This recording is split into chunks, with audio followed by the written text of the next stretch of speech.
Hey guys, Mike the Mortgage Guy here, helping you navigate the home buying process. Welcome back to the channel. Today, we're going to talk about something that everyone has concern about. Credit scores, what credit scores are needed. Most importantly, how to get credit, keep that credit, and get a higher credit score if needed. So we're going to go over some of the basics today. Now, the reason I go over this at all is because that credit score that you have can have a high impact on the rate you get, programs that you're able to get, and overall just give you a better opportunity to save some money when obtaining a home loan. So let's get into it. So most people decide to improve their credit score when they're preparing to apply for credit, buy a home, apply for a credit card, a loan, or a lease of any kind. In these instances, you want to build your credit as quickly as possible. Well, there's no magic fix, obviously, to a lower credit score. The solutions can be pretty simple. We're going to go over 7 strategies to quickly build a rock solid credit score. Here we go. Number 1, pretty obvious. I'm sure everyone understands this. Pay your credit bills on time. Pay all of your bills on time. On-time payment history is the most important factor when building credit. Your payment history, which is the factor that makes up your FICO score, accounts for 35% of your FICO score. This means you should always aim to pay your bills on or before the due date. Setting up automatic payments is the easiest way to pay your bills on time, guys. You'll connect your bank account to the provider who will automatically charge your account on or before the due date. Creating automatic payments means you won't have to worry about missing a payment as long as you have enough money in that bank account to pay that bill on time. If you choose not to auto pay and you realize you've missed a payment, you guys contact the lender or bill provider and rectify it as soon as possible. One missed payment can drastically affect your credit score. Only late payments over 30 days are reported to the credit bureaus. The later the payment, the more it's going to impact your score. Number 2, get a secured credit card. A secured credit card is designed to help borrowers build their credit. Exactly what we're talking about. When you sign up for a secure card, the provider will require a cash deposit to serve as collateral and act as the credit limit. For example, if you put down $200, you'll have a $200 credit limit. If you don't pay your credit bill, the card company can take that deposit. No big deal. This is really good for someone who's just starting off and trying to build their credit for the first time. You can use a secured card at the same in-store and online retailers where you could use any traditional credit card. However, your credit limit will typically be a little bit lower. But with a smaller limit, you should only use a secured card for small purchases well below your credit limit. This is because your credit utilization ratio, which represents how much of your total available credit you use in a given time, is the second most important credit factor for your score.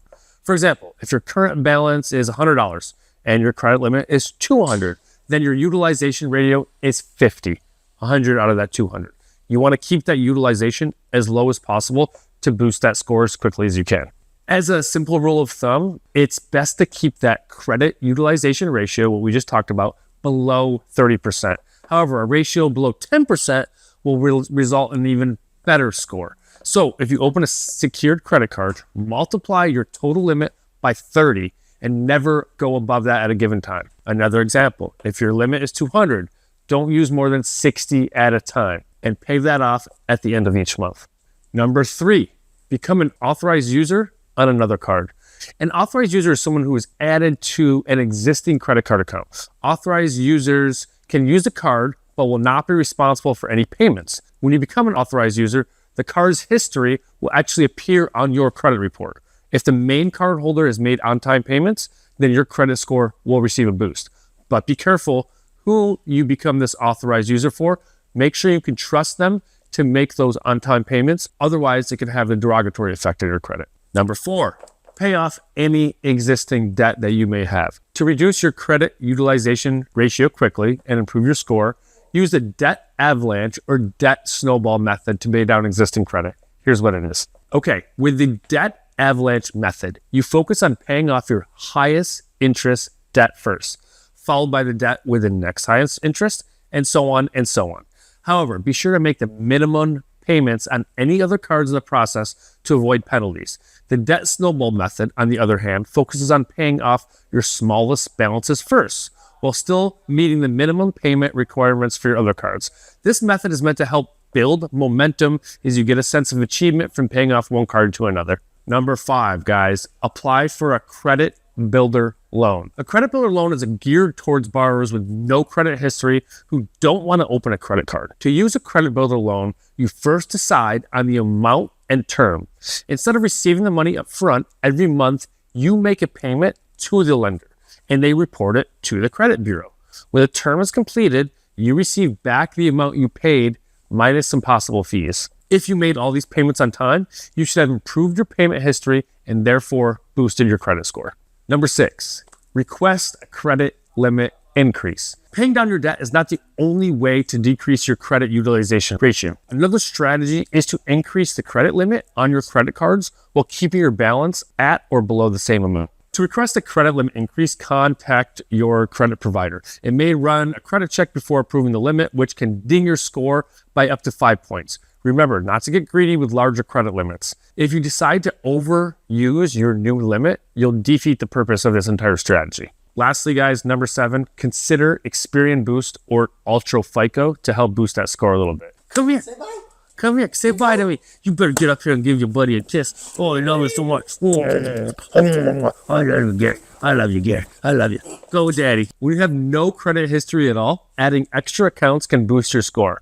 You have 2 options that can help you, Experian Boost or UltraFico. Experian Boost evaluates your utility, streaming, and other accounts and adds on one-time payments from these accounts to your Experian credit report.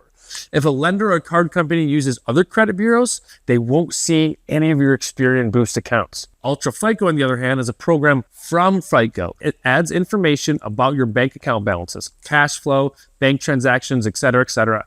However, not every lender uses or accepts this UltraFico score. All right, guys, I know that was a lot of information, but remember, having that credit score, maintaining that credit score is so important, not only for obtaining a loan, but for everything that you might want to do, getting credit cards, applying for a car loan, etc., etc.